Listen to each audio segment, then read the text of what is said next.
Magandang araw ho sa inyong lahat mga kapatid. Ako po si Johnny the Bagger, ang inyong abang lingkod. Pag-usapan natin ngayon itong trip po ni Vice President Sara Duterte. Kanya hong pinagpapaliwanag kasi ang National Security Council. Abay, bakit naman? Bakit naman ganun? Ito ho ang unahin na muna natin para dire-diretso tayo dito. No? Meron ho kasing inilabas ang National Security Council related, ito yung statement ni Jonathan Malaya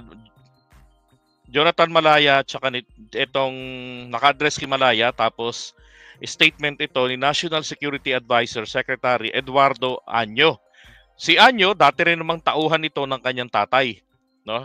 Ngayon ito yung statement na nag-react si Sara. The National Security Council considers all threats to the Philippines of the Philippines as serious. Tama naman. Any and all threats against the life of the president shall be validated and considered a matter of national security. Okay? We shall be closely coordinating with the law enforcement and intelligence agencies to investigate the nature of the threat, the possible perpetrators, and their motives.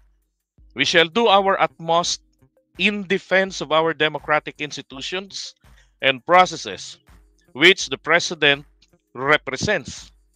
Okay? Sabi niya rito,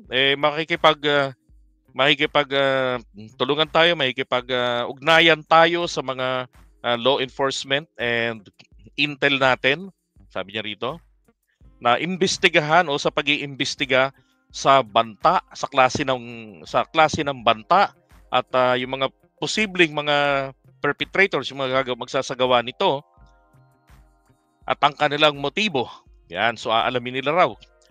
And then kailangan naman gawin para maprotektahan talaga ang ating democratic institutions.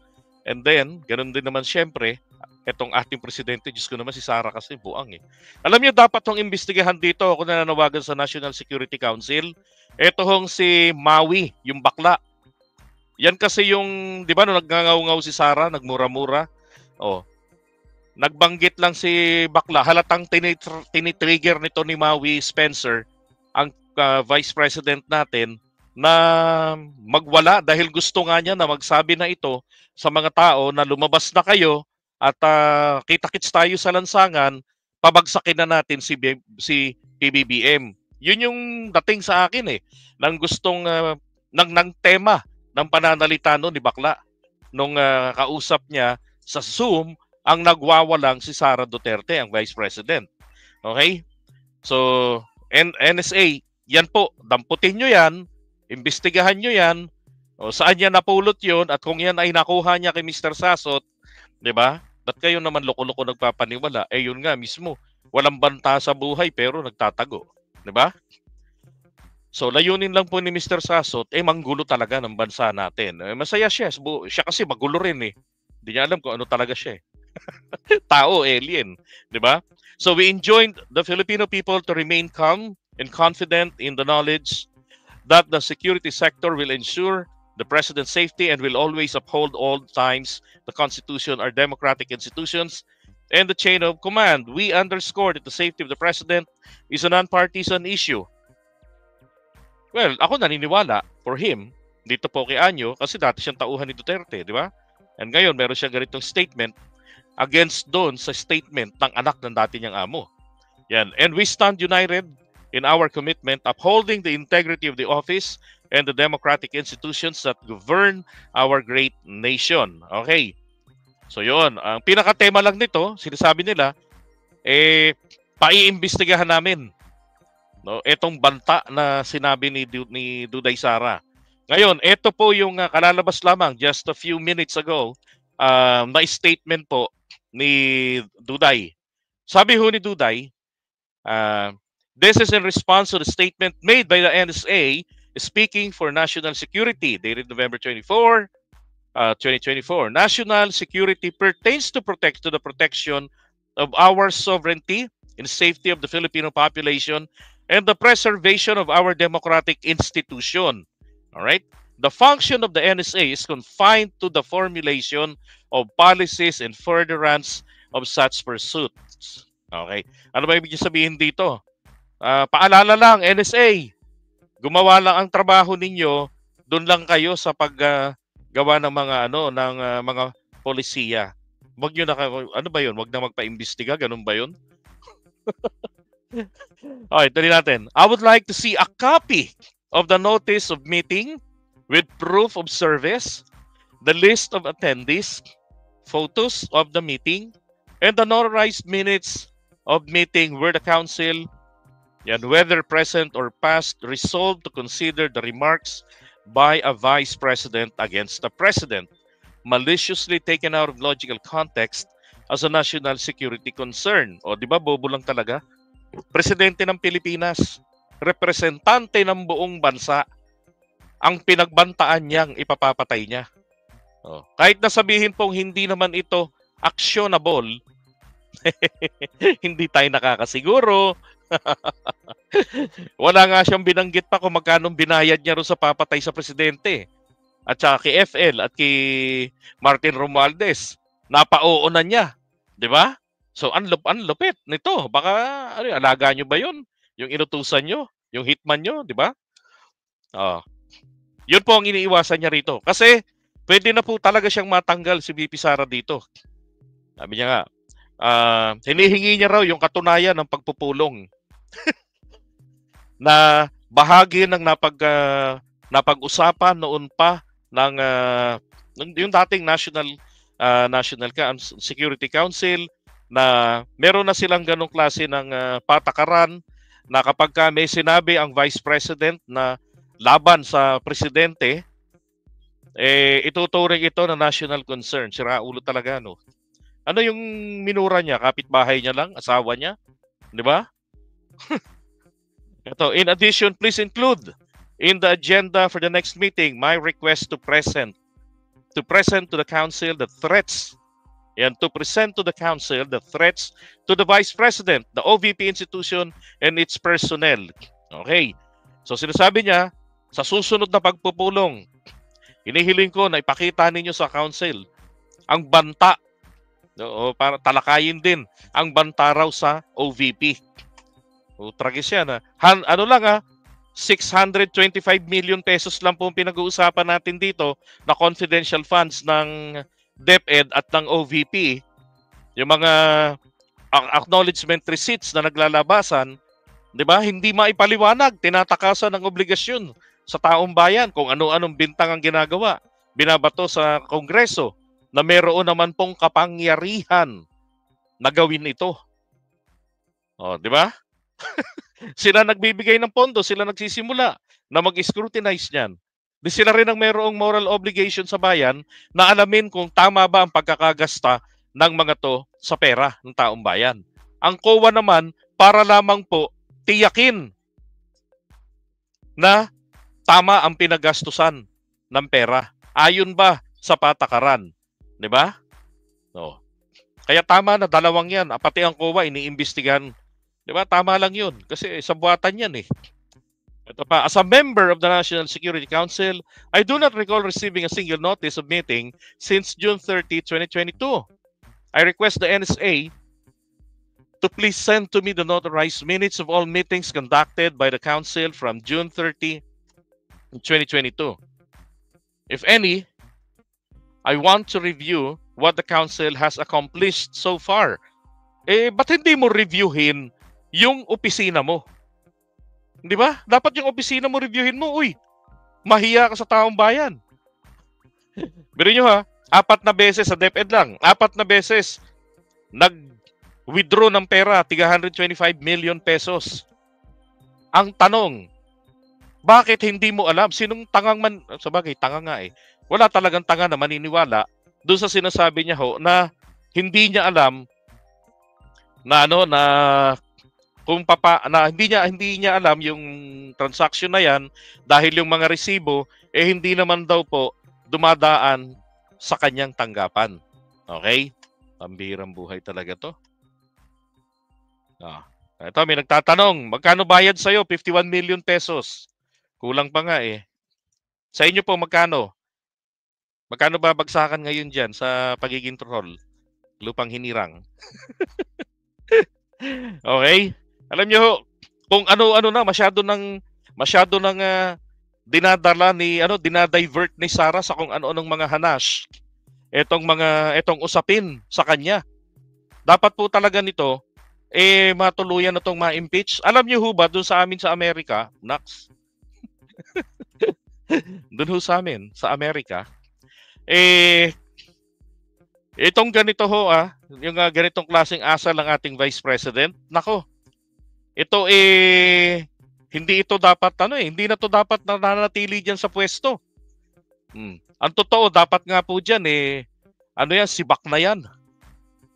Alam nyo ba sa Amerika, kahit na yung ganyan, Vice President, pagbantaan ang buhay, o kahit na utterance lang, nako,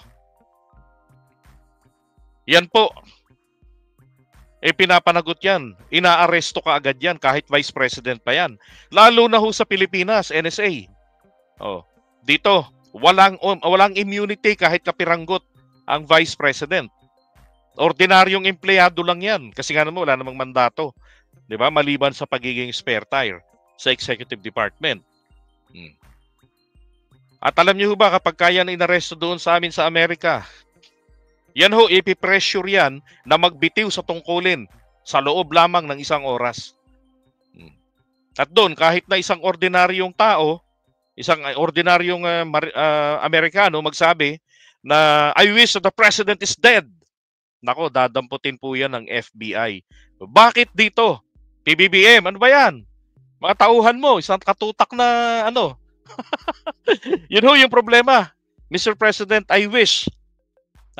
Nakikinig pa rin kayo sa akin. Tawag dito. Natuto sana kayo ng leksyon sa nangyari po noong kay Erap. Inilagay ni Erap yung mga anipores ng kanyang mga kalaban. Ano ho nangyari? Sabi ni Gloria Arroyo, after niyang mapatalsik sa pwesto, the following day, ng assumption niya as acting president. Acting nung una ang ginawa niya, sabi niya, day 2 pa lang, pinagplanuhan na namin kung paano pababain si Erap. Diba? So, nangyayari ho ngayon yan. Sa hanay pa lang nga din ng mga vloggers, hindi ka pa nakakapanumpa ata nun July pa lang pinagpaplanuhan ka na yung pulboronic video. Saan po ginawa yun? Sa BBM HQ pa ni na Maharlika. Diba? Okay? So ito ho, dapat talaga ito, damputin na yan. Kasuhan na po yan. Diba? So ito, pinagpapaliwanag niya ang National Security Council. Ngayon, sino yung mga may interest sa magsampa ng impeachment case, gawin na. Magsampa na kayo ng impeachment case. At itong mga senador, ay gawin po natin, i-pressure po natin mga kababayan. Ang hindi boboto ng impeachment laban sa kanya kay Sara, ang dapat mo diyan, huwag ho nating iboto sa re-election. Lalo na kung re-electionist ngayon. Di ba? Okay, sabi niya bakit yung convicted? Okay, bakit yung convicted? Sinong convicted? Si Franz Castro. Okay. Sana po na minatututunan po kayo sa ating Vice President. Hindi ko lang alam kung nagpapaliwanag sa inyo pero papatutulungan ko po kayong makaintindi. Alam niyo ho ang salitang motion for reconsideration, phrase pala, motion for reconsideration. Alam niyo ho ang salitang appeal. Ano po ba ang epekto ng dalawang ito? Pareho lang ang epekto ng magkaibang salitang yan. Ang epekto po niyan ay naho-hold po yung finality ng hatol ng korte. Pero is it suffice to call them as convict? Yes, kasi may conviction pero under appeal. At sino merong final say? Ang Korte Suprema. Hanggat hindi nagpa-final say ang Korte Suprema, hindi po yan pwedeng ma-execute. Tanong nyo kay Vice President Sara Duterte, abogada yan. Tanong nyo na lang sa mga nag-aaral ng batas, kahit hindi na po sa isang abogado. Okay? So yun po. Kaya ako nagtataka kayo, bakit may mga nahatulan doon sa Kongreso, dahil po yan diyan. Pero kung lumabas na ang hatol ng Korte Suprema at sinabi na yung kanyang apila, final na talaga. Ano na yan? Hindi na po yan talaga pwedeng i-apila. Sabihin natin, nasa entry of judgment ng tinatawag. Then, o kaya yung hatol nila, executable na talaga, finality, then doon po yan mapapababa na sa pwesto. Kahit po, nasa kalagitnaan pa ng term yan, wala na hong magagawa ang House kung hindi po siya ay tanggalin sa kanyang pwesto. Alright? Okay, so iwan ho muna natin ito. At sana may napulot po kayo, mga DDS. Ito nga pala, no? Tuloy ko lang pala. Tuloy lang natin to. Nasabi nga po rito ni Enrile, ito. Teka. Sabi ni Enrile, ha, tignan nyo. Basang-basa niya eh. So much spinning. Grabe ng paikot to. Mekos-mekos. Diba? So much firming mongering. Ibig sabihin, grabe ng pananakot nito. Para saan? Para sa kapangyarihan? Para sa pagsyukti? Para sa personal na interes? Oh. At ano ba yun? Yung glorification? Kapurihan. Ayun, parang Diyos Diba? Glorification. Oh. Para sa, ito pareho lang ibig sabihin yan eh. Para sa paghihigante. Bakit kayo maghihigante? Inano ba kayo? Dahil hindi kayo kinonsinte sa China na yung trip ni dating Pangulong Duterte na ipamigay ang West Philippine Sea sa China, hindi sinunod ni PBBM? Dahil napahiya kayo rin sa China, take note, 2020 pa lang, tae na ang trato ng China kay dating Pangulong Duterte. Hindi na po siya pinapansin. Yung mga inuutang niya na pampagawa katulad nitong Mindanao Railway, 2020 pa lamang po, hindi yan pinapansin ng China. Hanggang sa noong 2022, yun, 2021, si Dominguez na mismo, ang kanyang finance secretary, ang nagkansela na ng pangungutang. Kaya walang pondo. So trinay pa rin niya ni BBM, nung presidente na siya, kausapin pa rin ang China, but still the same. Hindi sila pinapansin. Then, humanap na sila ng ibang mapagkukunan ng loan. At yun na nga po, Japan yata at Korea yun. O ano problema dun? Di ba't sinisiraan pa rin nila? Walang pondo raw yun, yung Mindanao Railway sa GAA. Paano magkakapondo? Hindi naman Pilipinas ang magpapatayo. Pinangungutang nga eh. Di ba? Walang pondo talaga yun. Okay, kaya sabi rito, what is really behind all this noise? Ano nasa likod ng lahat ng ingay na to? Pagkamakabayan? O pagkaganid sa kapangyarihan? Or simpleng para sa pansariling interes lang? Yan mga tanong ni Enrile, Sabi niya, I warn and implore to the people not to allow themselves to be led. Sabi niya, pinapaalalahanan ko, binababalaan ko ang mga mamamayang Pilipino na huwag magpagoyo, huwag magpaloko, sabi niya. At tawag ito, yung parang mga uto-uto, parang mga tupa na sunod-sunuran na lamang. Sabi niya, to the precipice by alarmist adventurers who are pretending to be patriots with dubious agenda. Di ba? Sabi niya, warning sa mga yan, huwag kayong sasama sa mga kayo, huwag kayong magpapapaniwala ng ganun-ganun na lamang. Lalo na rito sa mga nagpapanggap lang ng mga makabayan, pero may tinatagong. Di ba? Tinatanong lang, ayaw matanong. Ano to? Batas? Ayos Di ba? Tayong ordinaryong Pilipino, pwede tayong tanungin ng ating magulang pagka binigyan tayong pera, may pinabili. Eto, binoto ng maraming magulang na Pilipino, ng mga mamamayan, hindi pwedeng matanong ng mga representante ng mga Pilipino. Di ba? Hindi boses ang DDS po ngayon. Hindi yan boses, kakarampot lang yan. Wala na nga yatang 15% ang naniniwala sa kanila eh. Di ba? Hindi nga dumadami yung nagrarally ron sa BMMC. Eto pa.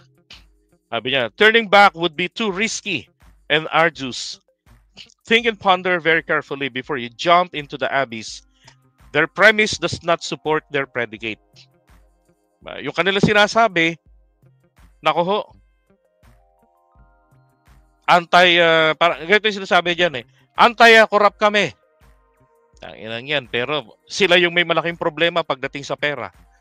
'Di ba? Sa pamahalaang ito ngayon. Oh, yan po yung warning ni ni Enrile. Okay, so iwanan natin muna 'to. Kawawa naman Ay, kawawa naman. Grabe, sobrang bait kasi ng